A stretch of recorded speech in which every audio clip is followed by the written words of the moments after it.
반갑습니다. 성도 여러분, 4월 22일 토요일 부산진 오늘의 묵상입니다. 오늘 저희가 함께 나누실 말씀은 민수기 16장 36절부터 50절까지의 말씀입니다. 여호와께서 모세에게 말씀하여 이르시되 너는 제사장 아론의 아들 엘르아살에게 명령하여 붙는 불 가운데에서 향로를 가져다가 그 불을 다른 곳에 쏟으라. 그 향로는 거룩함이니라. 사람들은 범죄하여 그들의 생명을 스스로 해하였거니와 그들이 향로를 여호와 앞에 드렸으므로 그 향로가 거룩하게 되었나니 그 향로를 쳐서 제단을 싸는 철판을 만들라. 이스라엘 자손에게 표가 되리라 하신지라. 제사장 엘르아살이 불탄 자들이 드렸던 놋 향로를 가져다가 쳐서 제단을 싸서 이스라엘 자손의 기념물이 되게 하였으니 이는 아론 자손이 아닌 다른 사람은 여호와 앞에 분향하러 가까이 오지 못하게 함이며 또 고라와 그의 무리와 같이 되지 않게 하기 위함이라. 여호와께서 모세를 시켜 그에게 명령하신 대로 하였더라. 이튿날 이스라엘 자손의 온 회중이 모세와 아론을 원망하여 이르되 너희가 여호와의 백성을 죽였도다 하고 회중이 모여 모세와 아론을 칠 때에 회막을 바라본즉 구름이 회막에 덮였고 여호와의 영광이 나타났더라. 모세와 아론이 회막 앞에 이르매 여호와께서 모세에게 말씀하여 이르시되 너희는 이 회중에게서 떠나라. 내가 순식간에 그들을 멸하려 하노라 하시매 그 두 사람이 엎드리니라. 이에 모세가 아론에게 이르되 너는 향로를 가져다가 제단의 불을 그것에 담고 그 위에 향을 피워 가지고 급히 회중에게로 가서 그들을 위하여 속죄하라. 여호와께서 진노하셨으므로 연병이 시작되었음이니라. 아론이 모세의 명령을 따라 향로를 가지고 회중에게로 달려간즉 백성 중에서 연병이 시작되었는지라. 이에 백성을 위하여 속죄하고 죽은 자와 산 자 사이에 섰을 때에 연병이 그치니라. 고라의 일로 죽은 자 외에 연병에 죽은 자가 14,700명이었더라. 연병이 그침에 아론이 회막문 모세에게로 돌아오니라. 아멘. 이 세상에는 몇 개의 세상이 존재할까요? 물리적으로 보면 하나의 세상이 존재합니다. 하지만 한 사람 한 사람의 개념으로 보면 이 세상에는 존재하는 인류의 숫자만큼 세상이 존재하고 있다라고도 할 수 있습니다. 왜냐하면 모든 사람이 각자의 시간과 환경 그리고 경험에 비롯한 자신만의 세상을 가지고 있기 때문입니다. 이런 자신만의 세상의 연장선에서 우리는 자신의 세상에서 주인공으로 살아가게 됩니다. 이렇게 자신의 삶을 살아가는 것은 당연한 것이지만 이런 자기 중심성의 마음은 양면성을 가지고 있습니다.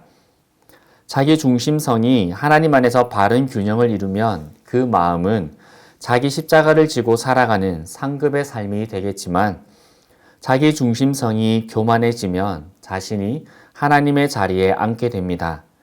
자기 중심성의 양면 중에 이 후자의 모습이 오늘 우리가 읽고 있는 민수기 16장의 이야기입니다. 모세와 아론의 권위를 거슬렀던 자들이 했던 말은 민수기 12장에서 아론과 미리암이 모세에게 했던 말과 같았습니다. 그들이 했던 말은 하나님은 모든 사람과 함께 하시고 모든 사람들의 삶에 역사하시는데 왜 당신이 결정하고 당신이 가장 높은 권위, 가장 높은 리더십의 자리를 가지고 있습니까? 라는 것이었습니다. 사실 우리는 자연스럽게 이런 마음을 가지게 됩니다. 이런 마음은 지금 시대뿐만 아니라 그 놀라운 지도자 모세와 함께 했던 그 시절의 사람들도 느꼈던 마음입니다. 왜 그 사람들은 모세라는 엄청난 리더와 함께 했음에도 불구하고 모세의 권위를 인정하지 않았던 것일까요? 하나님께서 자신들의 공동체에 구름 기둥과 불 기둥, 만나와 메추라기로 매일같이 역사하고 계셨음에도 그리고 모세를 통해 하나님께서 놀라운 기적을 일으키는 것을 보았음에도 그들은 모세의 권위를 인정하지 않았습니다. 그 이유가 무엇일까요? 그 이유는 다른 것이 아닙니다. 바로 자기 중심성의 교만 때문이었습니다. 교만의 여러 모습 중 한 가지는 자만입니다. 누군가가 어떤 일을 해서 칭찬받는 모습을 볼 때 보통 사람들은 함께 축하해주고 수고했다고 칭찬하며 또 앞으로 더 힘낼 수 있도록 격려해줍니다. 그런데 자기 중심성의 교만에 빠져있는 사람들은 속으로 어떻게 생각할까요? 지만 할 수 있나? 나도 할 수 있다. 그게 뭐 대단하다고 그렇게까지 하냐? 내가 안 해서 그렇지 내가 했으면 더 잘할 수 있었다. 다 잘하긴 했는데 이것만 했으면 더 좋았을 텐데 등의 생각을 합니다. 모세와 아론의 권위에 반역했던 사람들은 그렇게 교만했던 자들이었습니다. 그들은 하나님께서 자신들과 함께 하시니 자신들도 모세처럼 아니 어쩌면 모세보다 더 잘할 수 있을 것이다 생각했는지도 모르겠습니다. 하지만 모세는 알고 있었지만 그들이 알지 못했던 것이 있습니다. 모세는 자신의 권위에 반박하였던 자들에게 그리고 자신의 그 사명에 대해서 민수기 16장 28절에서 이렇게 말합니다. 모세가 이르되 여호와께서 나를 보내사 이 모든 일을 행하게 하신 것은 나의 임의로 함이 아닌 줄을 이 일로 말미암아 알리라. 아멘. 하나님께서 부여하신 권위를 가진 모세를 위해 이후에 역사하십니다. 교만한 자들에게 내린 하나님의 처분은 실로 무시무시했습니다. 땅바닥이 갈라져서 그들과 그들의 집과 그들에게 속한 모든 것들을 집어 삼켰습니다. 오늘 본문 33절에서는 수올, 즉 지옥에 빠졌다라고 합니다. 즉 그들은 자기 중심성의 교만으로 인한 그들의 죄악으로 인해 그들뿐만 아니라 그들에게 속하였던 가문과 기업의 모든 것들이 멸망했던 것입니다. 또한 그들이 들고 있던 향로에서 불이 나와 그들을 불살랐습니다. 마치 하나님께 다른 불로 제사를 드리려다가 죽임을 당했던 아론의 두 아들 나답과 아비후에게 내리신 징계와 같은 처분이었습니다. 하나님께서 세우신 권위를 거스르는 것이 이토록 무서운 교만입니다. 하나님께서는 하나님의 권위를 거스르는 것을 하나님을 멸시한 것이다 라고 말씀하십니다. 그런데 이 모든 것을 보았던 이스라엘 백성들은 이 죽음의 모든 원인을 모세와 아론에게 돌리게 됩니다. 이 모든 것을 보신 하나님께서는 시내 광야에서 우상 숭배했던 백성들을 진멸하려 하셨듯이 이스라엘의 모든 자들을 진멸하시려 하셨습니다. 그래서 그들에게 연병이 시작되게 하셨습니다. 모든 백성에게 전염병이 돌무로 말미암아 곧 죽음에 이르게 하셨다라는 것입니다. 자기 중심성의 교만은 이토록 무섭습니다. 자기 중심성의 교만으로 자리 잡게 되면 하나님께서 세우신 질서를 바라보지 못합니다. 그리고 하나님께서 세우신 권위의 자리에 자신이 세워지게 됩니다. 하나님께서는 그를 세우실 마음이 없음에도 불구하고 그는 자신의 힘과 재력, 인력으로 그 권위를 쟁취하려 합니다. 그리고 그 결국은 하나님께서 말씀하시는 심판에 이르게 되는 것입니다. 반면 자기 중심성의 교만이 빠져있던 자들과 다르게 모세는 자신에게 주신 직분과 자신의 역할이 하나님께로부터 온 것임을 분명하게 알고 있었습니다. 그래서 모세 역시 자기 중심성이 있었지만 그것을 하나님의 일을 위해 바르게 사용해 나갔습니다. 그렇게 모세는 자신의 권위에 대적했던 자들 앞에서 어떻게 행동합니까? 45절의 말씀입니다. 너는 이 회중에게서 떠나라. 내가 순식간에 그들을 진멸하러 하노라 하심에 그 두 사람이 엎드리니라. 아멘. 엎드렸다는 것은 하나님께 기도했다라는 것이고 하나님의 뜻대로 되기를 원한다는 의미였으며 또한 하나님께서 맡겨주신 공동체를 버리지 않겠다라는 각오였습니다.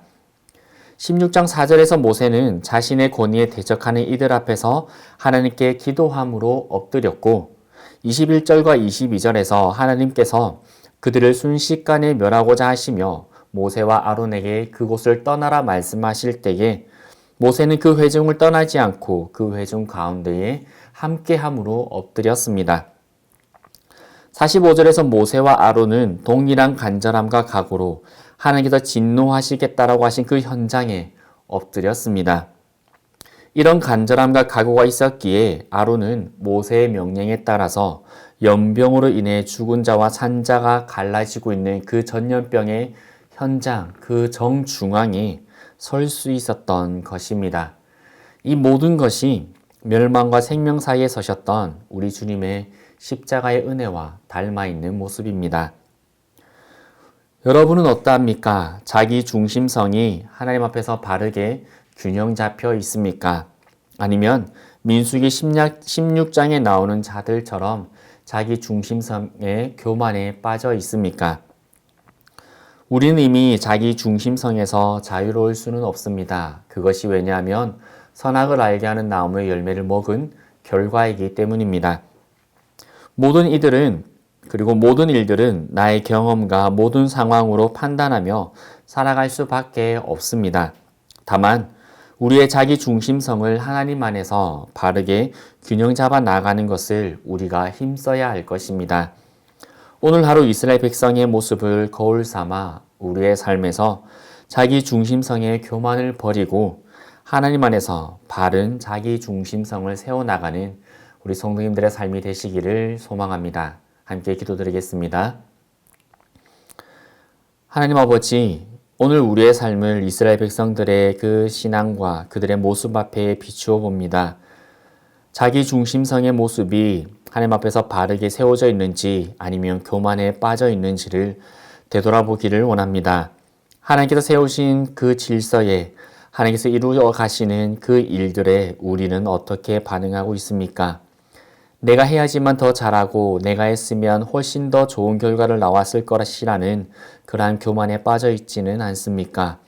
나에게 맡겨주셨으면 내가 더 잘할 수 있었을 텐데 라고 또 나의 능력을 과도하게 평가하고 있는 교만에 빠져 있지는 않습니까? 하나님께서 나에게 세워주신 리더들을 나보다 못한 모습이 보인다고 하여서 그들보다 내가 더 하나님 앞에서 거룩하다라고 자만에 빠져 있지는 않습니까? 오늘 이 시간 하나님께서 세워주신 우리의 삶의 질서와 우리 공동체의 질서 앞에서 나의 중심성을 하나님께 온전히 세워나가는 저희가 되어지기를 소망합니다. 그래서 하나님께서 원하시는 모습대로 우리 공동체가 세워져 나가고 또한 하나님께서 허락해 주시는 은혜대로 우리의 삶이 축복받을 수 있도록 하나님 역사여 주옵소서. 예수 그리스도 이름으로 기도드리옵나이다. 아멘.